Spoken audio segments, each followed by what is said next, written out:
नमस्कार मंडळी, आज पुन्हा एकदा स्वागत आहे. आज गवारी बटाट्याची भाजी आणि या 4 चपात्या होता. आज एकच ब्रेकफास्ट होता मला सकाळी. आणि जसं सांगितलं मी काल, त्या टुरिस्ट सरांनी फोन केलेला मला आज दुपारचं जेवण हवं होतं म्हणून.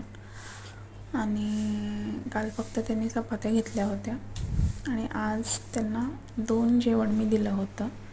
ते प्लॅस्टिकमधलं संपूर्ण जेवण मी त्यांना पॅक केलं होतं आणि लोणचं, पापड, भात, भाजी आणि अख्खा मसूर बनवलेला होता. आणि त्याच्यानंतर टिफिनमध्ये जे आहे ते अनेकट्याला द्यायचं होतं, जे प्लॅस्टिकमध्ये होते त्यांना द्यायचं होतं.